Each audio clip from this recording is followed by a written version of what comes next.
All right, everybody, welcome back. This is Rodrigo Afano with Asheville Cash Buyers, bringing you another episode of the Asheville Real Estate News.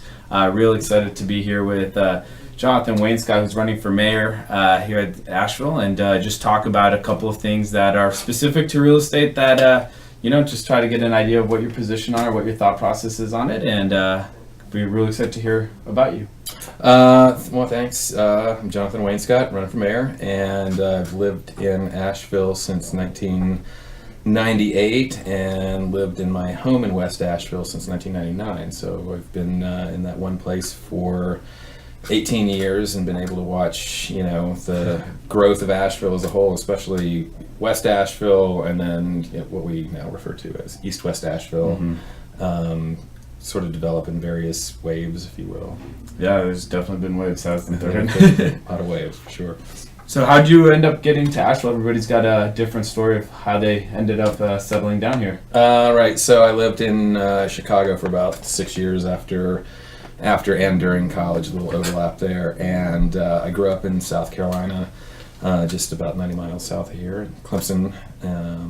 And six winters of Chicago was enough. So, but at the time I was pursuing fine woodworking. I'd established my own shop and business in Chicago, and doing something like that was really difficult to do outside of a major metropolitan area.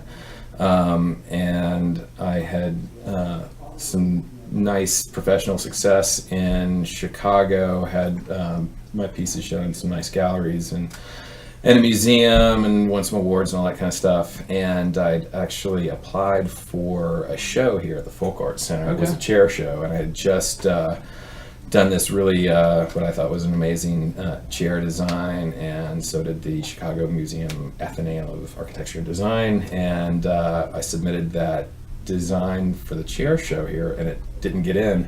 And so I was like, what is going on in Asheville?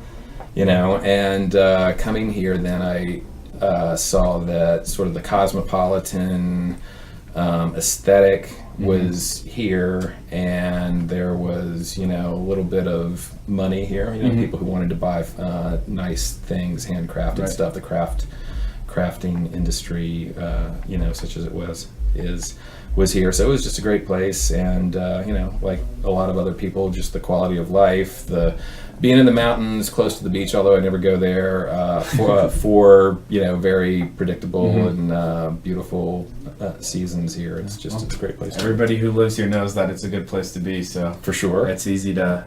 When I moved here, my plan was to be here a year and a half, and then move out west to Colorado, and I got here in 2009. And you're still here. Yeah, I'm still here. So well, that's good. That's good. Yeah. One of the things that concerns me is actually your previous model. I mean, by intention, that's one thing. But people who move here now and then find themselves 2 or 3 years from now being dissatisfied and leaving. So that, I guess, would be our little segue into the nature of real estate here in Asheville. Absolutely. So obviously we have a couple of real estate questions and whatnot to chat about specifically. But, obviously you're running for mayor, and curious to know if there was a specific event or something that you're like, okay, I want to throw my hat in that ring and pursue this. And well, I ran for city council 4 years ago, and a lot of that was, my civic engagement came by way of seeing the New Belgium development, which I would say I'm deeply ambivalent about it. Okay. It's for full disclosure, it is directly in my backyard, and so a lot of people were labeling me as a NIMBY, but what they should see from my backyard is it's quite amazing, and I always knew that it would be. I saw the designs and all that kind of stuff. The Liquid Center, the really beautiful parts of this very large factory are right there, and they've definitely increased my property values. The impact on West Asheville and the traffic and the scale of operations, as I was saying a lot in 2013, was what concerned me, and then sort of the way the city financed and gave these incentives that we could never ever offer to another company ever again, and the overruns on the Craven Street improvements and the need for rad tip to be implemented basically to alleviate the problem of this new facility there gave me quite a bit of concern. And that just opened my eyes to all of the other, civic issues, and I became very practical in trying to figure out how to deal with New Belgium's truck routes. And so I'm a designer, builder, hands-on kind of person. So I'm always looking for the practical and tangible solutions to things, and then looking at what other problems the city has. That's what I'm trying to bring to each issue. Okay, great. So it'd be fair then to say that watching everything that happened with the New Belgium plant being put in and some of those details and the ripple effects kind of spurred you into getting involved? Yeah. Okay.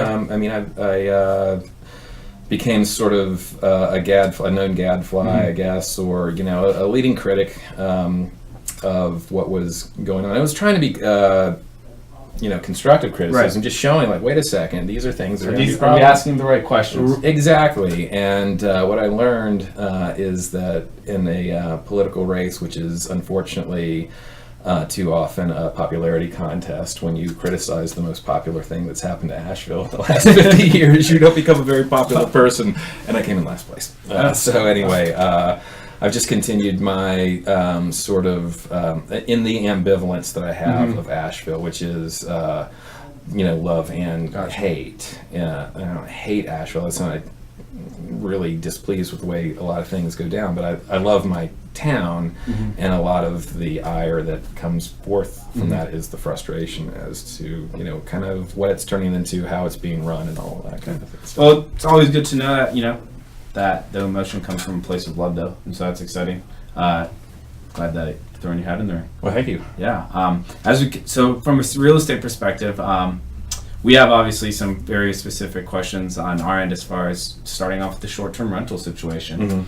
I know people who have lost like $30,000 or $40,000 a year in net income based on the decision, and obviously they're not very happy with that decision. And then other people who are enthused that short-term rentals aren't allowed anymore because they like the way their neighborhood is, considerably safer or a little bit less busy. And don't know what your thoughts are, or what your general position is on it, the good, the bad. I fully intend on finishing my basement in my 92-year-old house to add space to be able to use for myself personally, but if I don't need it all the time, then I can Airbnb it out under the current homestay regulation, which I'm obviously fully in favor of. But as a practical matter, I think that, not everybody who has the opportunity to rent out a space necessarily will. I think that it's just by way of the unique nature of everybody's home and where it happens to be situated. I don't think that every single house in Asheville becomes is a good candidate, and the lives and that occupy those houses also change that for me. I've got a tourist attraction in my backyard, so there's already a lot of traffic. What I'm not at all in favor of is the by right satellite owned properties that become just like beach rentals. This is what we've all been basically comparing that to, and I don't think that's appropriate.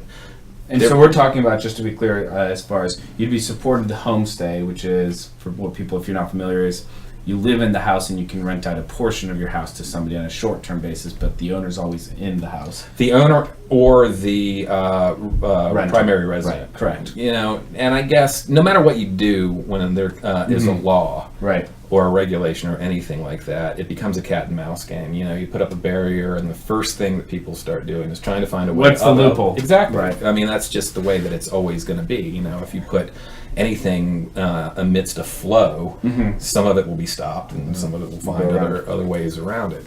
But then you are in support of stopping, somebody who goes out and is intentionally buying a house to turn it into purely a vacation rental, like you putting it on, VRBO or Airbnb or whatever other listing sites there are, and only using it as a short-term basis, just weekends type of thing. Sure. I mean, and it's problematic because the homestay, the person who lives there is primarily responsible for what happens on the property. And so there's immediate recourse from the neighbors If there's any kind of issue. I mean, in a friendly society, which we're becoming less and less of, you can simply talk to the neighbor about the issue.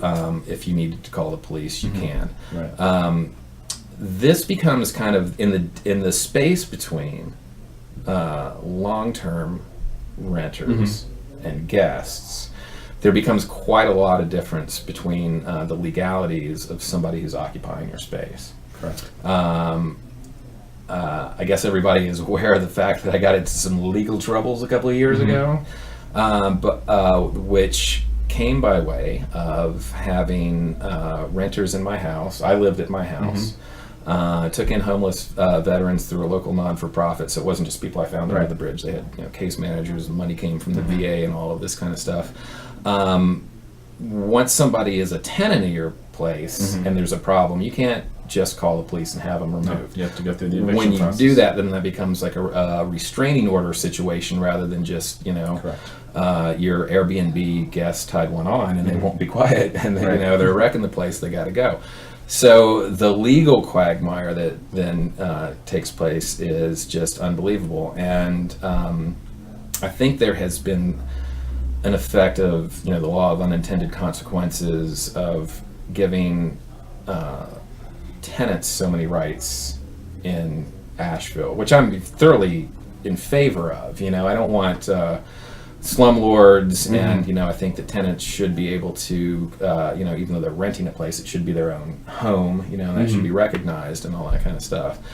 But by making it so difficult to evict somebody, I mean the nature of It empowers somebody almost to a bad degree. Exactly, because the landlord then, I mean, we're talking about affordable housing, which I'm sure that we'll get to in just a second. One of the things that I don't think is being talked about is that it is a financial agreement, fundamentally, between a landlord and a tenant. And if it is difficult to remove a tenant, the landlord needs to mitigate that financial risk by charging higher rents, more stringent security deposits and such. I mean, it used to be that it was like, they would call it either first month's and last month's or a security deposit, but you would give your first month's rent and an equal month's rent, and that was it. Now it is, I've got a friend who just rented a house very near here for $1,400 a month, and so that came with first month, last month,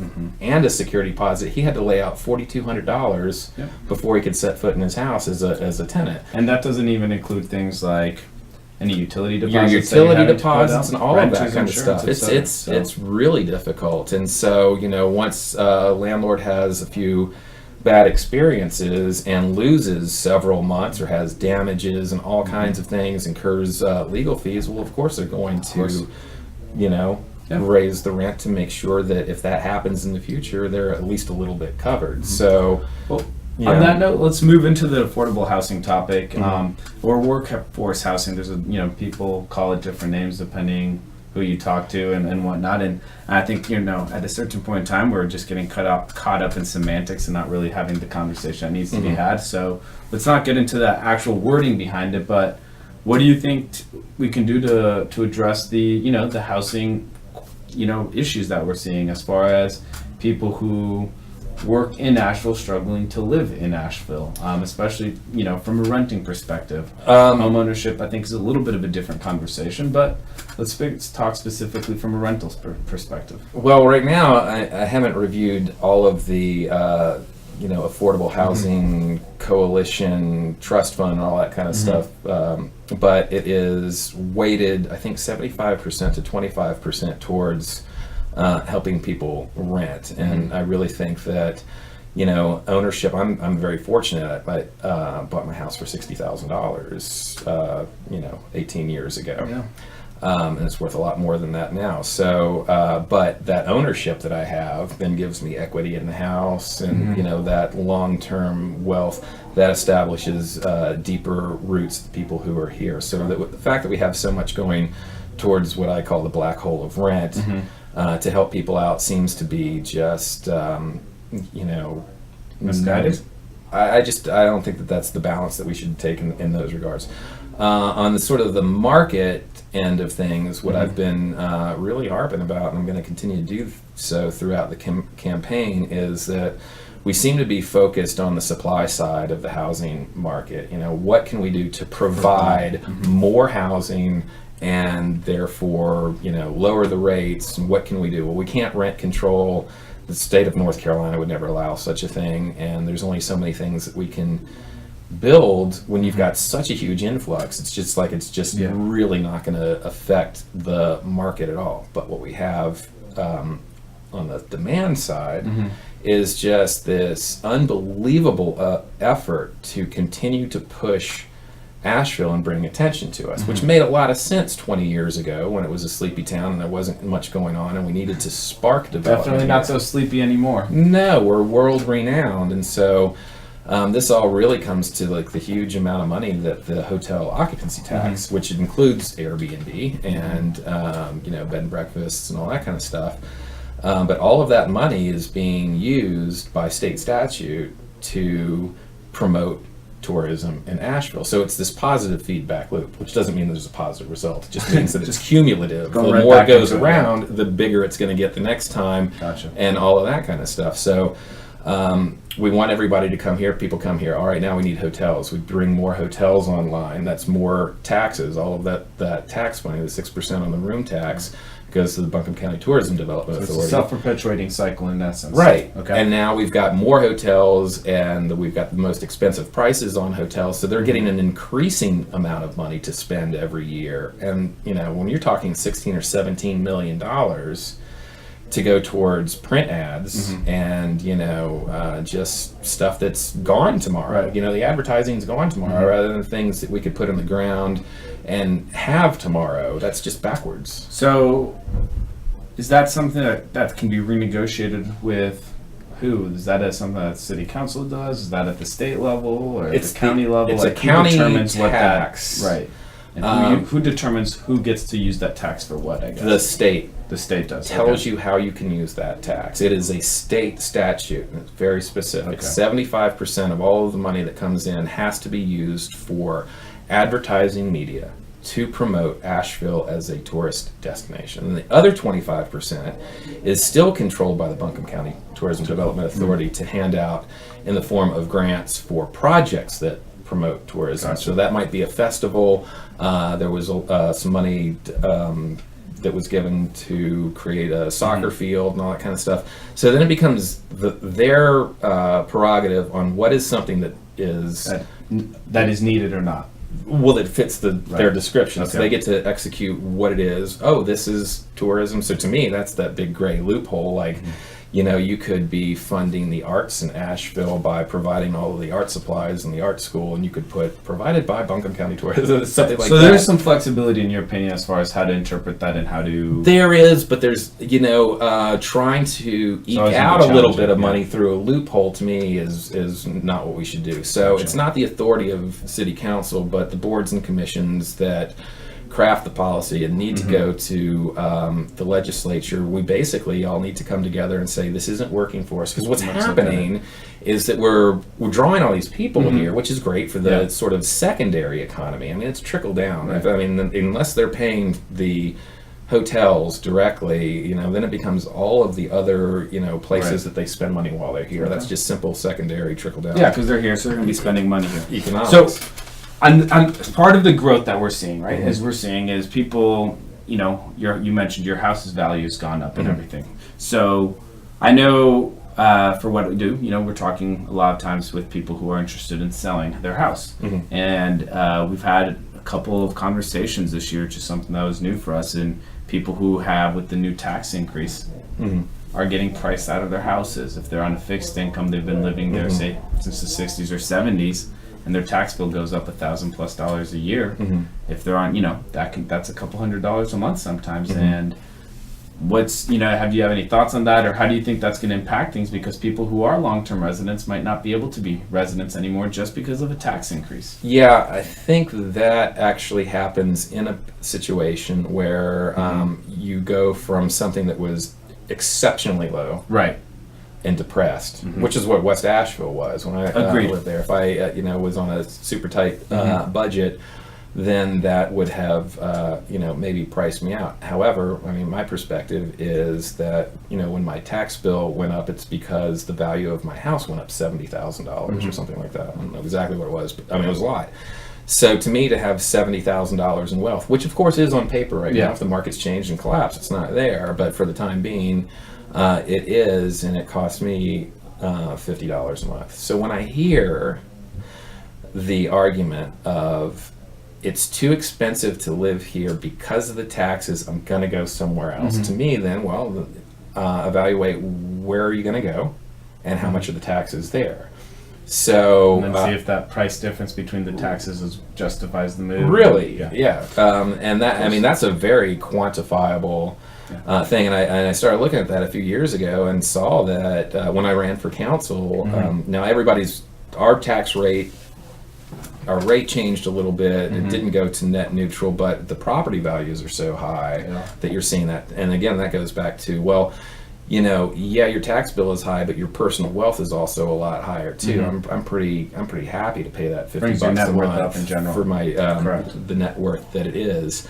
And it's just, taxes are just such a highly emotional thing for people that I don't think that people break it down and see what it is. So what I'll be doing shortly is to go back and look at all of the cities in the range. Asheville hovers between 10 and 11 in the state. So you take the top 20. We're right there in the middle. Obviously, in real estate terms, Raleigh and Charlotte are not comparables to Asheville with 265,000 person population versus our 85, and nor is Wilson, North Carolina. So you got those at the top ends, but when you get into the middle and you're looking at Greenville, North Carolina, and Concord, and those places that have a commensurate population, what is it that they, what are their municipal needs and costs and all that kind of stuff. But we're so unique because we have such a greater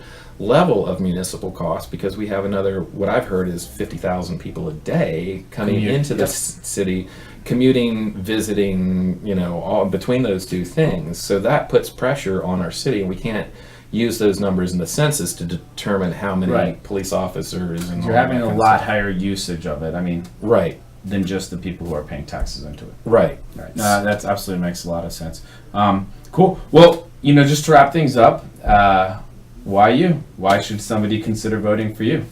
And it can be about anything. It doesn't have to be as specific to real estate, just in general. Oh no, there's I don't know if I could break this down in such a brief way, because the notion of the mayor running the town, that's not how it works. The city manager runs it, and of course then we're supposed to be overseeing staff, and I don't think that we're doing a really good job of that.